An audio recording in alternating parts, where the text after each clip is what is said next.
अच्छा, आप कहते हैं सर सूबे को क्या दिया इमरान खान ने? एक राय इस वक्त ये एग्जिस्ट करती है, मैं जाहिर चाहती हूँ कि आप उसके ऊपर अपनी राय जरूर दीजिए, कि पाकिस्तान तहरीक इंसाफ इस वक्त खैबर पख्तूनख्वा की मकबूल तरीन जमात है। वो कहते हैं जी वर्कर्स कन्वेंशन वो करवा देते हैं बगैर इमरान खान के, तब भी वहां पर पूरा खैबर पख्तूनख्वा टूट पड़ता है। सर्विस करवाएं तो अवाम की फेवरेट जमात वहां पर PTI साबित होती है। और आप कह रहे हैं कि PTI के लिए क्या, KPK के लिए क्या किया है PTI ने, तो फिर वहां पर उनका जो वजूद है, जो प्रेजेंस है, वो क्यों है?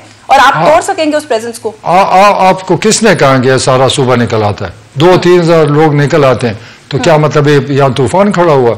ये तो मैं अभी मुझे कहें घंटे के बाद मैं आपको 2000 लोग कहीं जमा कर दूं। नहीं सर, लेकिन देखें ना, वो फिलहाल एक लीडरलेस पार्टी है। लोग इसलिए इस चीज को ज्यादा इंपॉर्टेंस देते हैं कि बगैर इमरान खान के लोग निकल रहे हैं। आप तो सब निकलेंगे, आप तो ये इलेक्शन आएगा, ये फूक मैं दिखा दूंगा, ये फूक इनकी निकल जाएगी। ये आप लोगों ने हवा खड़ा किया हुआ है कि इतने लोग आ गए, जरा उस उधर मौके पर तो देखें तो कितने लोग निकलते हैं। सर वो कहते हैं वहां पे खैबर पख्तूनख्वा में खंबा खड़ा करें तो PTI के नाम पर तो वो जीत जाएगा। खंबा नहीं, अपने गधे खड़े करें, जो मर्जी करें। मैं निकला इसलिए कि इमरान खान की शक्ल दिखाऊं कि सारा झूठ का पलंदा है, हिप्नोटाइज किया हुआ है, कहानियां डाली हुई है।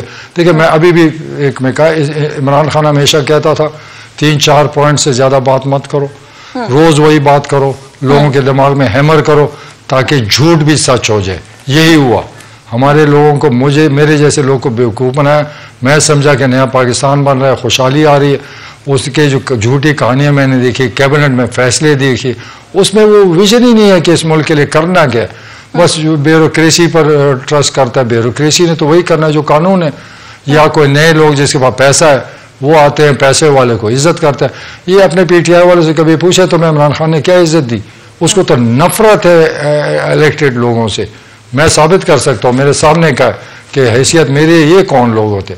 तो इनसे तो कभी हाथ भी नहीं मिला है, क्योंकि चूंकि उनका जाती वोट है ही नहीं, PTI के वोट के लिए बैठे, तब इसलिए वो मैदान। मेरे साथ तो वो लोग आ गए जिनका अपना वोट है, मेरे से शामिल हो गए।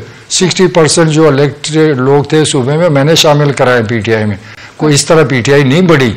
और ये सूबे का ट्रेंड ही और है। आप लोगों को गलतफहमी है कि तूफान है, कोई तूफान नहीं।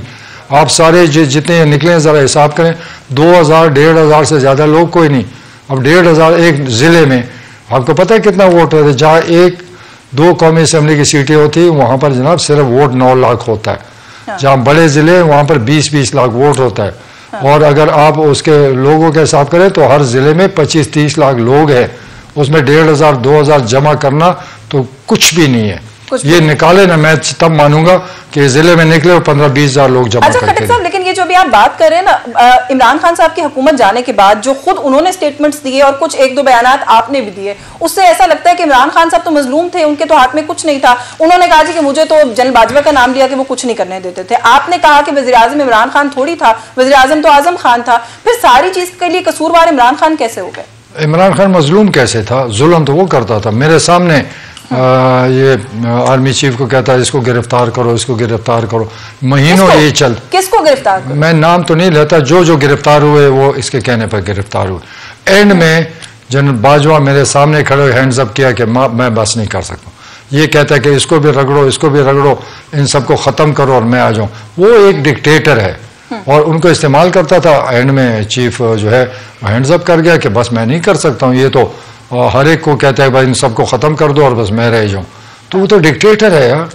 मैंने खुद वो देखा है कि वो जो ऑर्डर करता था। और खफा किस बात, नाराजगी किस बात पे हुई? नाराजगी यही थी ना। जैसे सीनियर और भी बहुत लोग हैं जो अब खुलकर सामने आ रहे हैं और जो बात आप कर रहे हैं, ऐसे ही अकाउंट, सिमिलर अकाउंट्स जो है वो लोगों के सामने रख रहे हैं। सर फिर आप कहेंगे कि आपको क्या है सवाल, तो सर फिर हमारा पूछना बनता नहीं है बतौर मीडिया के, जब भी आपके सामने डिक्टेटरशिप चल रही थी डेमोक्रेसी के डिस्गाइज में, आप लोग उस वक्त क्यों नहीं बोले? उनके दौरे इख्तियार के बीच में क्यों नहीं आवाज उठाई? नहीं, मैंने बहुत चीजों पर, मैं वाहिद आदमी था कि कैबिनेट में भी इतराज करता था, जाती तौर भी करता था, बहस भी बड़ी होती थी। लेकिन खान साहब ऐसे है कि मैं चूंकि एजुकेशन में था, मैं उससे सीनियर था, मुझे कभी उसने सख्त जवाब नहीं दिया। मानता था। मैंने इकॉनमी पर भी ये उनसे बात की कि डॉक्यूमेंटेशन करें, कैबिनेट में बात की। मैंने कहा जो मैं अभी आपको बताता हूँ, इस मुल्क को जो लीडर डॉक्यूमेंट कर गया उसने मुल्क की शक्ल बदल देनी। जब तक पाकिस्तान डॉक्यूमेंट नहीं होगा, जितने मर्जी चीखे मारो, फरिश्ते भी लेकर आओ, ये मुल्क तरक्की नहीं कर सकता। आपको जो मौजूदा इस मुल्क की सियासी लीडरशिप है उनमें से किसी में ये पोटेंशियल नजर आता है? क्योंकि आपने तो कह दिया कि आप तो फिलहाल सूबे पे फोकस करेंगे, मरकज में आपको इन सियासी जमातों में से किसी में ये पोटेंशियल नजर आता है जो आप कह रहे हैं वो ये कर गुजरे? नहीं, मुझे तो किसी से उम्मीद नहीं है, क्योंकि मैं टीवी में देख रहा हूँ इनकी पॉलिसी देख रहा हूँ। पॉलिसी किधर है? आपने इनकी तकरीर सुने कि हमें मौका दो, हम फिर ये करें। भाई पिछला बताओ तो सही, ये मुल्क डूबा किसने, इसको डबोया किसने, इसको बेरोजगार किसने किया, इसमें महंगाई कौन लाया, कर्जे किसने लिए, शराइत कौन माना है, ये मुल्क को कौन इधर, दुनिया कहीं कहीं चली गई। हम तो डूबते जो लोग आसमान पे जा रहे हैं, हम जमीन में घुस रहे। तो कसूर तो किसी का होगा ना, कोई हवा में खुदा तो नहीं करता, खुदा तो जुल्म नहीं करता। इन्हीं लोगों ने कुछ अच्छी पॉलिसी नहीं दी, इंडस्ट्री नहीं लगाई। इन्होंने देखो हमारे दौर तो इंटरनेशनल रिलेशन भी ख़राब हो गए, सारी दुनिया से ताल्लुक भी ख़राब हो गया। इस वक्त दुनिया में पाकिस्तान की हैसियत टके की नहीं रही, क्योंकि हमारी आंखें नीचे, हम कर्जदार हैं, और फिर शर्तों पर फिर हम महंगाई करते हैं। वो जब कर्ज देते हैं वो कहते हैं हमें वापस चाहिए होगा, आप बिजली महंगी करो, गैस महंगी करो। ये कोई खुद ब खुद नहीं हो रहा, ये इनके कर्जे लेने और उसको अयाशी में या गलत खर्च करने में ये नतीजा गरीबों आम लोग पे, आम लोग लुट गए। इस मुल्क के लोग तबाह हो रहे हैं, क्योंकि इन्होंने जो इस मुल्क को जिस तरह चलाया उसका नतीजा सामने। जिस लीडर ने अच्छा मुल्क चलाया वो चला गया। पीडीएम से जुड़ी जमातों का मौकफ है कि जो कुछ आप कह रहे हैं वो जमातें इसका सारा मलबा इमरान खान पे डालती हैं। वो कहती हैं आईएमएफ के साथ गलत निगोसिएशन, सख्त निगोसिएशन, उस मायदे की वायलेशन, उसके बाद किसी भी माशी पॉलिसी पर उनके अंदर अदम दिलचस्पी, उसके अंदर कोई फोकस ना रखना, जिसकी वजह से आज हम इस हालत पर पहुंचे हैं। नहीं, ये सारा गपशप है। देखें, मुझे याद है अयूब खान के दौर तक ये मुल्क तरक्की कर रहा था, कोई कर्जा नहीं था, खुशहाली थी, कारखाने लग रहे थे, हम बहुत आगे जा रहे थे। वो ममालिक जो हमसे आगे नहीं गए, वो हमारे पीछे थे। जब से ये सियासी मदारी आए, इन्होंने कर्जे लेने शुरू किए, वो कर्जे बढ़ते गए। तो हर दौर में कर्जा लिया गया, ये नहीं खाली इमरान खान ने, नवाज शरीफ के दौर में भी, जरदारी के दौर में भी, जो भी इस मुल्क में आया उसने कर्जे लिए।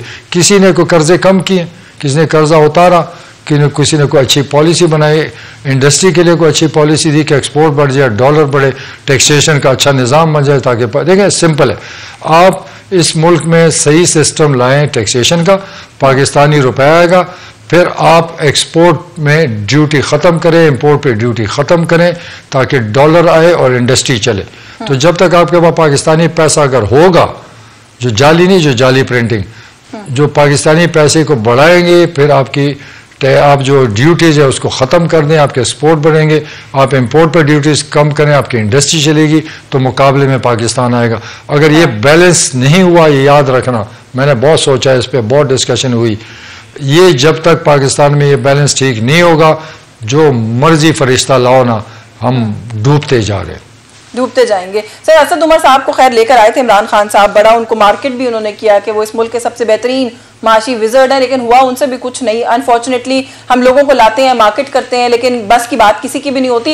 ये जो सारे मसाइल आपने बताए, आप अपने मुखालफिन को आजकल कहीं ना कहीं देखते सुनते होंगे। बिलावल भुट्टो साहब ने इसका हल तो बताया है सर, वो कहते हैं ये सारे पुराने सियासतदान जो है बैक सीट ले लें, नौजवान की आदत को आगे आने दें, ये इनके बस की बात नहीं है। देखिए, बात ये असद उमर या मैं या कोई कुछ नहीं कर, ये विजन और पॉलिसी वो लीडर देता है। मैं जब चीफ मिनिस्टर था तो मेरा कोई वजीर का विजन नहीं था, मैं पॉलिसी देता था, फिर उनसे इम्प्लीमेंट करता था।